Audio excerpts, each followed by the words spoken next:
ورنہ نظام تو ایسا ہے کہ دیکھیں یہ نواز شریف کی اربوں خربوں کی چوریاں پکڑی گئیں، تحقیق ہوئی، تفتیش ہوئی، عدالتوں میں گئے چلے، 5-0 سے پاکستان کی سب سے بڑی عدالت نے فیصلہ دیا، نااہل کیا، جیل میں عیاشی سہولتوں کے نام پر، پھر 50 روپے کے اسٹامپ پر باہر۔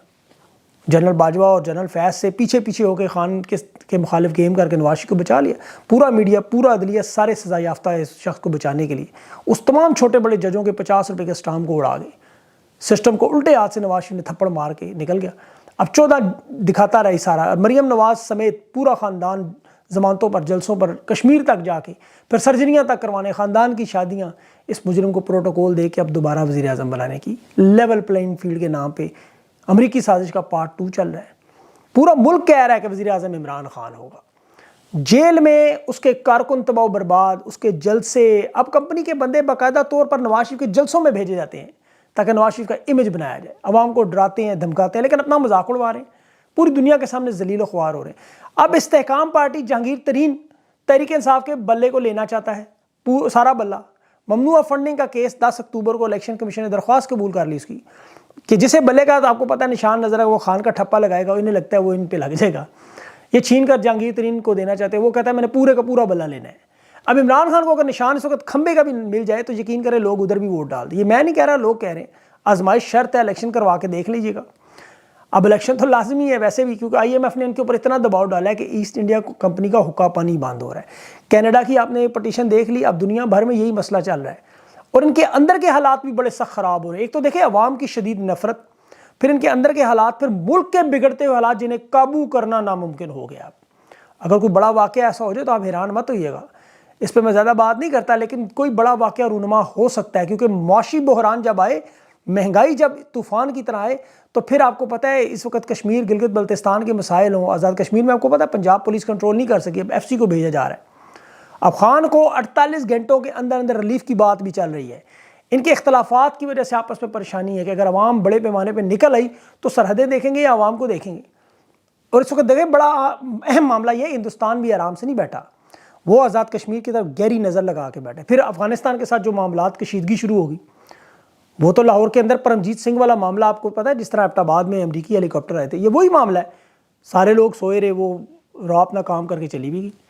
یہ بڑا خطرناک معاملہ ہے، اوپر سے آئی ایم ایف کہہ رہا ہے کہ فروری کے بعد پیسے نہیں دیں گے، تو الیکشن تو انہیں ہر صورت میں کروانے ہیں، خان کو ریلیف دینا پڑے گا، اور کوئی حل ہے نہیں۔ اب انٹرویو کروانے سے صداقت عباسی کا یا فرح حبیبی کا کوئی فائدہ نہیں، پریس کانفرنس سے کوئی فائدہ نہیں۔ عثمان ڈار کی والدہ محترمہ ریحانہ صاحبہ خالہ جی نے سب کو سمجھا دیا ہے کہ اب الیکشن کیسے ہوں گے اور عورتیں کیا کریں گی۔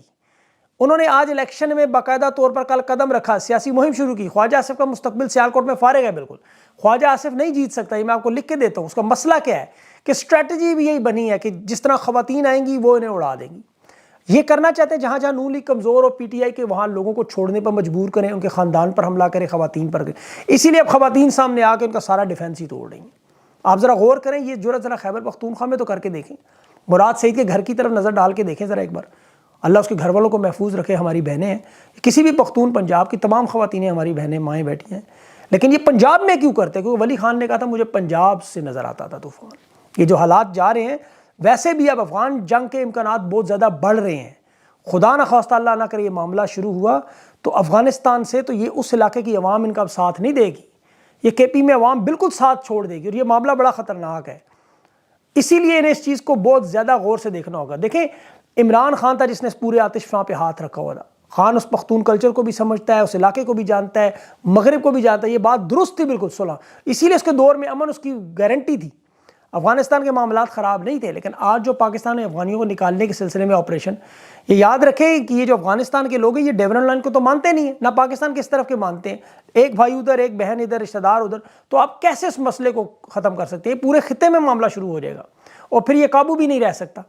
اسے مذاکرات سے، سسٹم سے، ایک باقاعدہ طریقہ کار سے، پروسیس سے حل ہوگا یہ۔ تو میری اللہ سے دعا ہے اللہ انہیں ہوش کے ناخن دے۔ یہ عمران خان کو بھی دیکھیں ہر صورت میں اسی طرح چاہتے ہیں باقی سیاسی جماعتوں کے بٹھائیں، لیکن افغانستان کے معاملے پر خود بیٹھنے کو تیار نہیں، کیوں امریکہ نہیں بیٹھنے دیتا۔ آج دیکھیں یہ کہہ رہے ہیں نواز شریف عمران خان کے ساتھ آج چلنے پہ تیار ہو جائیں، کل رہا بھی ہیں، پرسوں وزیر اعظم بھی ہیں الیکشن جیت کے، لیکن خان کا ایک بڑا بنیادی مطالبہ ہے کہ چوروں کے ساتھ نہیں بیٹھ سکتے۔ اب دباؤ چاہے اسد عمر کے تھرو ڈلوائیں، چاہے فواد چودھری کے ڈلوائیں، یا عثمان ڈار کی انٹرویو سے ڈلوائیں، یا بشرا بی بی کی، خان نہیں ٹوٹ سکتا اس طرح۔ ورکنگ ریلیشن شپ ضرور ہو سکتے ہیں، دیکھیں کام ہو سکتا ہے مل کے، لیکن وہ معاملہ نہیں جو یہ چاہتے ہیں۔ آج یہ سیاسی جلسے کیوں روک رہے ہیں؟ اسی لیے کہ انہیں روکنا نہیں چاہیے، ورنہ یہ سیاسی جلسے تحریکیں بن جاتی ہیں۔ 15 اکتوبر کو اب لاہور میں تحریک انصاف نے اجازت مانگی، اب پشاور میں یہ لوگ جلسے کا سن کے وہاں پولیس ڈھونڈتی رہی، مصروف رہی، کہاں اس طرح لاہور میں بھی شروع ہو جائے گا۔ اب یہ لوگ سمجھتے ہیں جی 9 مئی کے بعد دنیا بدل گئی، نہیں ایسا نہیں ہوا، یہ 9 مئی سے پہلے معاملات شروع ہو گئے تھے۔ یہ جو تحریک انصاف کے لوگوں کی صورت سوا نیزے پہ لے آئے ہیں یہ لوگ، یہ 9 مئی سے پہلے تھا۔ آپ ضلع شاہ کو یاد رکھیں، ارشد شریف کو یاد رکھیں، عمران خان پہ قاتلانہ ہوا، تحریک انصاف کے جو گھروں میں لوگوں کے گھس کے یہ عمل تھا 9 مئی سے پہلے شروع ہو چکا تھا۔ تحریک انصاف کے جو رہنما تھے ان کی عزت نفس اور ضمیر کو پہلے سے کچلا جا رہا تھا۔ یہ سلسلہ آپ کو نظر آنا شروع ہوا جب لاپتہ افراد پنجاب سے شروع ہوئے، یہ بیانات دلوا کر کہ جی تمام کیسز سے بری، یہ کوئی بڑی بات نہیں ہے۔ آج تو ہاتھی بھی کہہ رہا ہے میں ہیرو ہوں، یہ تو کوئی بڑا معاملہ نہیں ہے۔ عمران خان کے معاملے پہ عدالتیں بھی دیکھیں کیا کر رہی ہیں۔ اسلام آباد ہائی کورٹ 3 دن میں اب کیسز کا فیصلہ کری، محفوظ فیصلے بھی اب محفوظ نہیں رہیں گے انشاءاللہ۔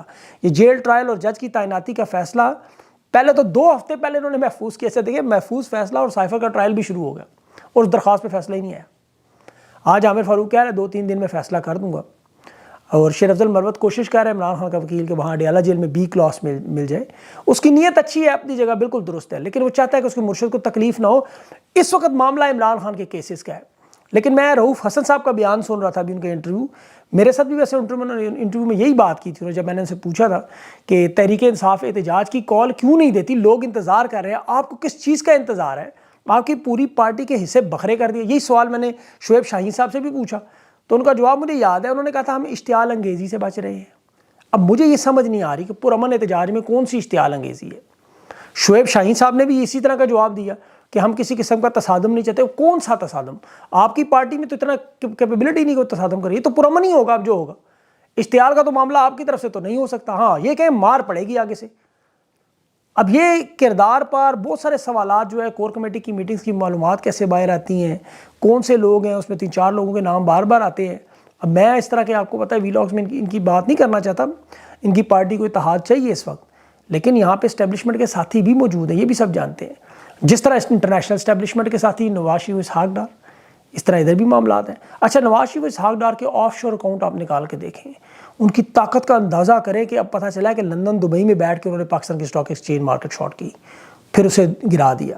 خان کے دور میں پاکستان کی معیشت جو تھی دنیا کی بڑھتی ہوئی ٹاپ 10 معیشت میں آ چکی تھی، یہ ورلڈ بینک کی رپورٹ پڑی ہوئی ہے ساری، اب دیکھیں ایمرجنگ اکانومیز، اب اس میں پاکستان کا نام ہی چلا گیا۔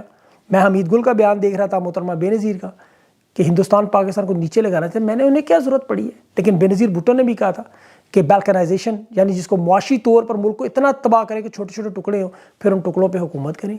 بڑا مشہور انٹرویو تھا۔ اب مجھے وہ نظر آ رہے ہیں سارے معاملات کے واقعی کرنا کیا چاہ رہے ہیں۔ اسی طرح یہ معاملات بگاڑ کے اس پاکستان کے خدا نخواستہ اس طرف لے کے، ادھر ہندوستان کے ساتھ، ادھر آزاد کشمیر کا معاملہ، ادھر افغانستان کے ساتھ معیشت ویسے تباہ و برباد کر دیں، لوگ آپس میں ویسے ہی عوام اور فوج کے درمیان دوریاں ہوں، چین کے ساتھ الگ ہو جائیں۔ یہ پورا ایسا اسکرپٹ، لکھا ہوا اسکرپٹ، ایک ایک لفظ اسی طرح یہ لوگ چلا رہے ہیں۔ تو اسی لیے ڈر لگتا ہے کہ اللہ تعالیٰ محفوظ رکھے ان لوگوں کے شر سے، پاکستان کو جوڑ کے رکھے۔ یہ سیاسی معاملہ نہیں رہا اب، یہ معاملہ صرف عمران خان کی ذات کا نہیں ہے، یہ پاکستان کی بقا کا معاملہ ہے اب۔ تو لوگوں کو یہاں پر اپنی، آپ کو پتہ ہے، سوچ اور اس کا اظہار کرنا ہوگا، پرامن انداز میں آپ لوگوں کو اپنا معاملات نکالنے ہوں گے۔ اگر آپ لوگ اسی طرح خاموش رہیں گے، نہیں بولیں گے، تو پھر معاملات ظاہر آہستہ آہستہ ان کی بہتری کی طرف جائیں گے۔ لیکن آپ کے نہ بولنے کے بعد بھی جو حالات ہیں، دیکھیں ابھی انہوں نے صداقت عباسی کو توڑ لیا، فرخ حبیب کو توڑ لیا، یا عثمان ڈار کو توڑ لیا، کیا اس سے معیشت ٹھیک ہو جائے گی؟ کیا اسے یہ الیکشن جیت جائیں گے؟ کیا نواز شریف کی اس سے مقبولیت بڑھ جائے گی؟ کچھ بھی نہیں ہوگا۔ ان چیزوں سے کچھ فرق نہیں پڑے گا، جو مرضی ہے کر لیں، یہ آسمان زمین ایک کر دیں، یہ پاکستان کو ٹھیک نہیں کر سکتے، یہ گارنٹی ہے۔ اس کی وجہ ہے بہت بڑی، تمام دنیا کے آپ ایکسپرٹس اٹھا لیں معیشت سے ریلیٹڈ، تمام دنیا کے اس تمام کے تمام کا سادہ سا فارمولہ، وہ پورا نچوڑ ان کی کتابوں کا بھری بھری ایک لائن میں سیاسی استحکام، معاشی استحکام کے ساتھ جڑا ہوا ہے۔ اور سیاسی استحکام 80%، 90% عوام کی، آپ اس ہائبرڈ ماڈل کو زیادہ عرصہ چلا ہی نہیں سکتے، سوال ہی نہیں پیدا، دنیا میں کہیں نہیں چلا، آپ بھی نہیں چلا سکتے۔ تو اس لیے بہتر یہ ہے کہ عوام کی بات مانیں، عوام کی طرف ہے۔ اب آخر میں وہ شام میں بھی آپ کو پتہ ہے معاملات خراب کیے جا رہے ہیں، وہ ابھی چونکہ جڑے ہیں، شام، اسرائیل، افغانستان اور سعودی عرب، بات چیت ہوئی، انٹرنیشنل اسٹیبلشمنٹ آ گئی۔ اور جو بائیڈن کا معاملہ بھی تھوڑا لمبا ہے، ویڈیو ذرا لمبی ہو رہی ہے، کوشش کروں گا اگلے ویلاگ میں اس کو کور کروں۔ اپنا خاص خیال رکھیں، مجھے اجازت دیں، اللہ حافظ۔